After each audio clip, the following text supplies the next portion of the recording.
Assalamualaikum, halo. Pada video kali ini kami akan membahas tentang bea materai. Kami akan membahas tentang dasar hukum bea materai, tarif umum bea materai, objek bea materai, bukan objek bea materai, saat terutang bea materai, pemateraian, masa transisi, dan kode akun dan jenis setoran. Dasar hukum bea materai. Dasar hukum bea materai diatur dalam Undang-Undang Nomor 10 Tahun 2020 tentang bea materai. Undang-undang ini menggantikan aturan sebelumnya yaitu UU Nomor 13 Tahun 1985 tentang bea materai. UU ini berlaku sejak 1 Januari 2021. Kemudian, Peraturan Pelaksana Bea Materai. Peraturan Menteri Keuangan atau PMK Nomor 133/PMK.03/2021 tentang tata cara pemungutan, penyetoran, dan pelaporan bea materai. Kemudian, PMK juga mengatur tentang penggunaan materai elektronik yang tertulis dalam PMK nomor 134/PMK.03/2021. Tarif umum bea materai. Bea materai memiliki tarif sebesar Rp10.000. Tarif ini berlaku untuk dokumen yang memuat nilai transaksi lebih dari 5 juta atau bersifat perdata atau digunakan sebagai alat bukti di pengadilan. Selanjutnya ada objek bea materai. Dokumen yang bersifat perdata seperti berikut. 1. Surat perjanjian, surat keterangan, surat pernyataan, atau surat lainnya yang sejenis beserta rangkapnya. 2. Akta notaris beserta grose, salinan, dan kutipannya. 3. Akta pejabat pembuat akta tanah beserta salinan dan kutipannya. 4. Surat berharga dengan nama dan dalam bentuk apapun. 5. Dokumen transaksi surat berharga, termasuk dokumen transaksi kontrak berjangka, dengan nama dan dalam bentuk apapun. 6. Dokumen lelang yang berupa kutipan risalah lelang, minuta risalah lelang, salinan risalah lelang, dan grose risalah lelang. 7. Dokumen yang menyatakan jumlah uang dengan nilai nominal lebih dari 5 juta, yang menyebutkan penerimaan uang atau berisi pengakuan bahwa utang seluruhnya atau sebagiannya telah dilunasi atau diperhitungkan. Dan 8. Dokumen lain yang ditetapkan dengan peraturan pemerintah. Kemudian, dokumen yang digunakan untuk kepentingan pembuktian di pengadilan yaitu A. Surat-surat yang menyatakan suatu jumlah uang seperti kwitansi, bukti pembayaran, atau dokumen lain yang menunjukkan penerimaan uang. Kemudian B. Dokumen transaksi surat berharga termasuk transaksi efek dan dokumen terkait kegiatan pasar modal. Baik, untuk pembahasan selanjutnya kita akan membahas tentang bukan objek bea materai. Apa aja sih dokumen-dokumen yang bukan termasuk objek dari bea materai? Oke, sebelum masuk ke dokumen-dokumen yang bukan merupakan objek bea materai, kita harus tahu apa sih bukan objek bea materai itu. Bukan objek bea materai adalah dokumen-dokumen tertentu yang tidak dikenakan pajak bea materai berdasarkan ketentuan dalam Peraturan Menteri Keuangan Nomor 78 Tahun 2024 tentang ketentuan pelaksanaan bea materai yang dijelaskan pada bab 1 pasal 3. Dokumen-dokumen tersebut meliputi yang pertama adalah dokumen yang terkait lalu lintas orang dan barang. Dokumen-dokumen tersebut meliputi 1. Surat penyimpanan barang konnosemen. 2. Surat angkutan penumpang dan barang. 3. Bukti untuk pengiriman dan penerimaan barang. 4. Surat pengiriman barang untuk dijual atas tanggungan pengirim. 5. Surat lainnya yang dapat dipersamakan dengan surat sebagaimana dimaksud pada huruf A sampai dengan huruf E. Dokumen yang kedua yaitu segala bentuk ijazah. Yang ketiga, tanda terima pembayaran gaji, uang tunggu, pensiun, uang tunjangan, dan pembayaran lainnya yang berkaitan dengan hubungan kerja, serta surat yang diserahkan untuk mendapatkan pembayaran dimaksud. Dokumen keempat yaitu tanda bukti penerimaan uang negara dari kas negara, kas pemerintah daerah, bank, dan lembaga lainnya yang ditunjuk oleh negara berdasarkan ketentuan peraturan perundang-undangan. Yang kelima yaitu kwitansi untuk semua jenis pajak dan untuk penerimaan lainnya yang dapat dipersamakan dengan itu yang berasal dari kas negara, kas pemerintahan daerah, bank, dan lembaga lainnya yang ditunjuk berdasarkan ketentuan peraturan perundang-undangan. Untuk dokumen selanjutnya yang keenam adalah tanda penerimaan uang yang dibuat untuk keperluan intern organisasi. Yang ketujuh, dokumen yang menyebutkan simpanan uang atau surat berharga, pembayaran uang simpanan kepada penyimpan oleh bank, koperasi, dan badan lainnya yang menyelenggarakan penyimpanan uang atau pengeluaran surat berharga oleh kustodian kepada nasabah. Yang kedelapan adalah surat gadai. Yang kesembilan, tanda pembagian keuntungan, bunga, atau imbal hasil dari surat berharga dengan nama dan dalam bentuk apapun. Dan yang terakhir adalah dokumen yang diterbitkan atau dihasilkan oleh Bank Indonesia dalam rangka pelaksanaan kebijakan moneter. Untuk pembahasan selanjutnya, kita akan membahas saat terutang bea materai. Kapan saja sih bea materai itu dapat terutang? Penjelasannya dijelaskan dalam Peraturan Menteri Keuangan Nomor 78 Tahun 2024 tentang ketentuan pelaksanaan bea materai yang terdapat pada bab 1 pasal 4. Berikut adalah saat terutang bea materai. Yang pertama yaitu ketika dokumen dibubuhi tanda tangan untuk keperluan A. Surat perjanjian beserta rangkapnya, B. Akta notaris beserta gros, salinan, dan terakhir C. Akta pejabat pembuat akta tanah beserta salinan dan kutipannya. Yang kedua, yaitu ketika dokumen selesai dibuat untuk A. Berharga dengan nama dan dalam bentuk apapun, dan B. Transaksi surat berharga termasuk dokumen transaksi kontrak berjangka dengan nama dan dalam bentuk apapun. Yang ketiga yaitu pada saat dokumen diserahkan kepada pihak untuk siapa dokumen tersebut dibuat. Yang pertama untuk A. Keterangan, surat pernyataan atau surat lainnya yang sejenis beserta rangkapnya, B. Dokumen lelang, dan C. Dokumen yang menyatakan jumlah uang. Selanjutnya saat terutang bea materai yaitu pada saat yang keempat, dokumen diajukan ke pengadilan untuk dokumen yang digunakan sebagai alat bukti di pengadilan. Dan yang terakhir yaitu 5, dokumen digunakan di Indonesia untuk dokumen yang dibuat di luar negeri. Atau ditetapkan saat lain terutangnya bea materai oleh menteri.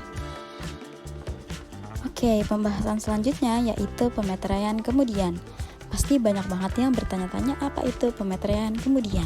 Jadi, pemeteraian kemudian adalah suatu cara pelunasan bea materai yang dilakukan oleh pejabat pos atas permintaan pemegang dokumen yang bea materainya belum dilunasi sebagaimana mestinya. Nah, pejabat pos adalah pejabat PT Pos Indonesia Persero yang diserahi tugas melayani permintaan pemeteraian kemudian. Oke, pemeteraian kemudian ini dilakukan untuk yang pertama, dokumen yang bea materainya tidak atau kurang dibayar sebagaimana mestinya, dan dokumen yang digunakan sebagai alat bukti di pengadilan sebagaimana dimaksud dalam pasal 3 ayat 1 huruf B. Nah, menurut Peraturan Menteri Keuangan Nomor 78 Tahun 2024, bea materai yang wajib dibayar melalui pemeteraian kemudian ditentukan sebesar yang pertama, bea materai yang terutang karena tidak atau kurang dibayar sesuai dengan ketentuan peraturan perundang-undangan yang berlaku pada saat terutangnya bea materai ditambah dengan sanksi administratif sebesar 100% dari bea materai yang terutang dalam hal dokumen terutang bea materai sejak tanggal 1 Januari 2021. Yang kedua, bea materai yang terutang karena tidak atau kurang dibayar sesuai dengan ketentuan peraturan perundang-undangan yang berlaku pada saat terutangnya bea materai ditambah dengan sanksi administratif sebesar 200% dari bea materai yang terutang dalam hal dokumen sebelum tanggal 1 Januari 2021. Dan yang ketiga, bea materai yang terutang sesuai dengan ketentuan peraturan perundang-undangan yang berlaku pada saat pemeteraian kemudian dilakukan atas dokumen yang digunakan sebagai alat bukti di pengadilan. Nah, jadi pembayaran bea materai ini bisa menggunakan apa aja sih? Oke, pembayaran bea materai yang terutang bisa menggunakan materai tempel, materai elektronik, atau surat setoran pajak. Nah, lalu bagaimana dengan pembayaran sanksi administratifnya?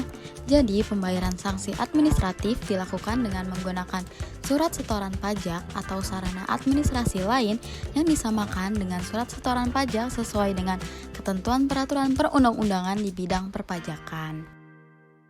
Setelah itu, pembayaran bea materai melalui pemeteraian kemudian disahkan oleh pejabat pos atau pejabat lain yang ditunjuk Direktur Jenderal Pajak. Oke, selanjutnya adalah masa transisi. Apa sih masa transisi itu?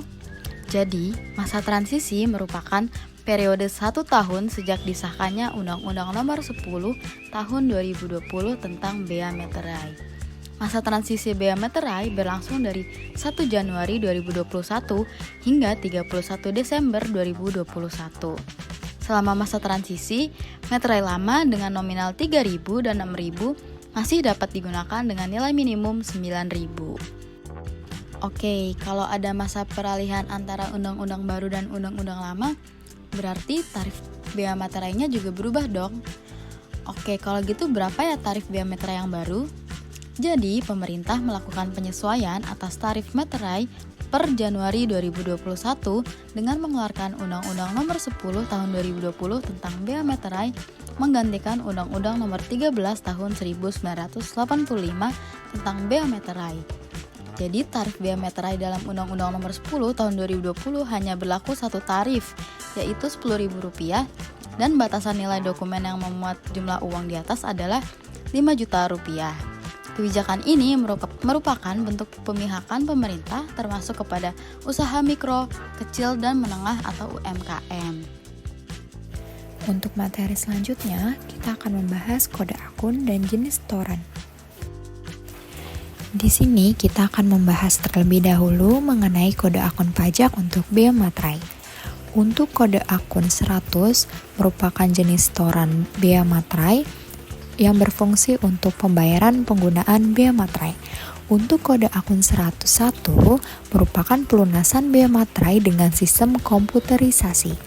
Untuk kode akun 106, pembayaran pajak massa yang berasal dari kegiatan permintaan keterangan yang dilakukan terhadap pihak-pihak terkait yang tercantum dalam BAPK atau BAP. Ini untuk pembayaran pajak yang masih harus disetor sebagai akibat permintaan keterangan yang dilakukan terhadap pihak-pihak terkait yang tercantum dalam BAPK. Kemudian untuk kode akun 199 dengan jenis setoran pembayaran pendahuluan SKP bea materai, ini untuk pembayaran pajak sebelum diterbitkannya surat ketetapan pajak bea materai. Untuk kode akun 2XX itu merupakan pembayaran deposit atas penggunaan mesin teraan materai digital untuk membubuhkan tanda bea materai secara lunas. Nah, untuk digit pertama ini yaitu angka 2 yaitu kode pelunasan bea materai dengan membubuhkan tanda bea materai lunas dengan mesin teraan digital. Nah, untuk digit kedua dan ketiga yaitu XX itu adalah angka 01 dalam hal wajib pajak hanya memiliki 1 unit mesin teraan materai digital sesuai dengan nomor urut dilakukannya pendaftaran mesin teraan materai digital. Kemudian untuk kode akun 300 itu merupakan STKP bea materai untuk pembayaran jumlah yang masih harus dibayar yang tercantum dalam STP bea materai. Selanjutnya untuk kode 310 ini untuk pembayaran jumlah yang masih harus dibayar yang tercantum dalam SKPKB bea materai. Kemudian untuk kode akun 320 ini untuk pembayaran jumlah yang masih harus dibayar yang tercantum dalam SKPKBT bea materai. Kemudian untuk kode akun 390 ini untuk pembayaran jumlah yang masih harus dibayar yang tercantum dalam surat keputusan pembetulan, surat keputusan keberatan, putusan banding, atau putusan peninjauan kembali, termasuk atas pajak yang seharusnya tidak dikembalikan. Nah, kemudian untuk kode akun 500 ini untuk kekurangan pembayaran penggunaan biaya materai atas pengungkapan ketidakbenaran sebagaimana dimaksud dalam pasal 8 ayat 3 atau pasal 8 ayat 5 Undang-Undang KUP. Kemudian untuk kode akun 501 ini untuk kekurangan pembayaran penggunaan biaya materai atas penghentian penyidikan tindak pidana sebagaimana dimaksud dalam pasal 44B ayat 2 Undang-Undang KUP.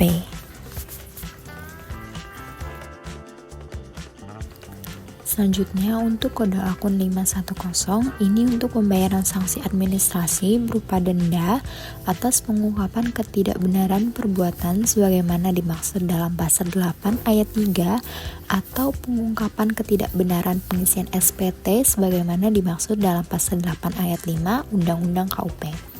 Untuk kode akun 511 ini untuk pembayaran sanksi administrasi berupa denda atas penghentian penyidikan tindak pidana di bidang perpajakan sebagaimana dimaksud dalam pasal 44B ayat 2 Undang-Undang KUP.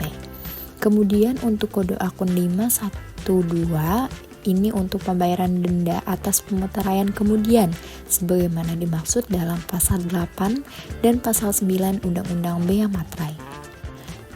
Selanjutnya kita akan membahas kode akun pajak untuk penjualan benda materai. Untuk kode akun 100 dengan jenis setoran penjualan benda materai ini untuk pembayaran penjualan benda materai. Kemudian kode akun 106 ini untuk pembayaran pajak yang masih harus disetor sebagai akibat permintaan keterangan yang dilakukan terhadap pihak-pihak terkait yang tercantum dalam BAPK atau BAP. Kemudian untuk kode akun 199 ini untuk pembayaran pajak sebelum diterbitnya SKP benda materai. Kemudian untuk kode akun 300 ini untuk pembayaran jumlah yang masih harus dibayar yang tercantum dalam STP benda materai.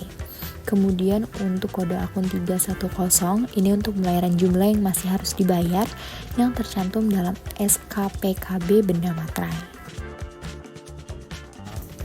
Selanjutnya untuk kode akun 320 dengan jenis setoran SKPKBT Bea Materai itu untuk pembayaran jumlah yang masih harus dibayar yang tercantum dalam SKPKBT Bea Materai. Nah, untuk kode akun 390 dengan jenis setoran pembayaran atas surat keputusan pembetulan itu untuk pembayaran jumlah yang masih harus dibayar yang tercantum dalam surat keputusan pembetulan, surat keputusan keberatan, putusan banding, atau putusan peninjauan kembali termasuk atas pajak yang seharusnya tidak dikembalikan. Kemudian untuk kode akun 500 dengan jenis setoran bea materai atas pengungkapan ketidakbenaran itu untuk kekurangan pembayaran penjualan bea materai atas pengungkapan ketidakbenaran sebagaimana dimaksud dalam pasal 8 ayat 3 atau pasal 8 ayat 5 Undang-Undang KUP. Selanjutnya, untuk kode akun 501 itu untuk kekurangan pembayaran penjualan bea materai atas penghentian penyidikan tindak pidana sebagaimana dimaksud dalam pasal 44B ayat 2 Undang-Undang KUP. Kemudian untuk kode akun 510 itu untuk pembayaran sanksi administrasi berupa denda atau kenaikan atas pengungkapan ketidakbenaran perbuatan sebagaimana dimaksud dalam pasal 8 ayat 3 atau pengungkapan ketidakbenaran pengisian SPT yang dimaksud dalam pasal 8 ayat 5 Undang-Undang KUP. Nah, yang terakhir itu ada kode akun 511. Itu untuk pembayaran sanksi administrasi berupa denda atas penghentian penyidikan tindak pidana di bidang perpajakan sebagaimana dimaksud dalam pasal 44B ayat 2 Undang-Undang KUP. Oke, selanjutnya kita masuk ke contoh kasus. Di sini ada PT Smart dalam bulan Januari 2024 mengeluarkan beberapa dokumen yang ada hubungannya dengan kewajiban bea materai, yaitu sebagai berikut. A. Dokumen transaksi surat berharga beserta 2 salinannya. B. Dokumen yang menyatakan pengalihan hak atas tanah dan atau bangunan yang digunakan untuk melaksanakan kegiatan yang semata-mata bersifat keagamaan. C. Akta notaris beserta gross beserta 2 salinannya. D. Pengeluaran surat berharga oleh kustodian kepada nasabah. E. Dokumen dalam rangka melaksanakan program pemerintah kebijakan di bidang jasa keuangan. Dari contoh tersebut diminta hitung berapa besarnya total biaya materai yang terutang dari kelima dokumen tersebut. Berikut adalah pembahasan dari contoh kasus tersebut, yaitu untuk objek biaya materainya: A. Dokumen surat berharga, transaksi surat berharga, termasuk dokumen transaksi kontrak berjangka dengan nama dan dalam bentuk apapun, 1 dokumen. Surat perjanjian, surat keterangan, surat pernyataan atau surat lainnya yang sejenis beserta rangkapnya, 1 dokumen. Akta notaris beserta gross, salinan dan kutipannya, 4 dokumen. Dokumen yang menyebutkan simpanan uang atau surat berharga pembayaran uang simpanan kepada penyimpan oleh bank, koperasi, dan badan lainnya yang menyelenggarakan penyimpanan uang atau pengeluaran surat berharga oleh kustodian kepada nasabah tidak dihitung dokumen atau 0 dokumen. E. Tanda bukti penerimaan uang negara dari kas negara, kas pemerintah daerah, bank dan lembaga lainnya yang ditunjuk oleh negara berdasarkan ketentuan perundang-undangan, 0 dokumen. Maka ciri besarnya total bea materai yang terutang PT Smart adalah total dokumen objek bea materai sama dengan tarif umumnya 6 dikali 10.000 menjadi 60.000 totalnya. Baik, segitu saja penjelasan dari kami tentang video pembelajaran bea materai. Kurang lebihnya mohon maaf. Assalamualaikum warahmatullahi wabarakatuh. Terima kasih sudah menonton.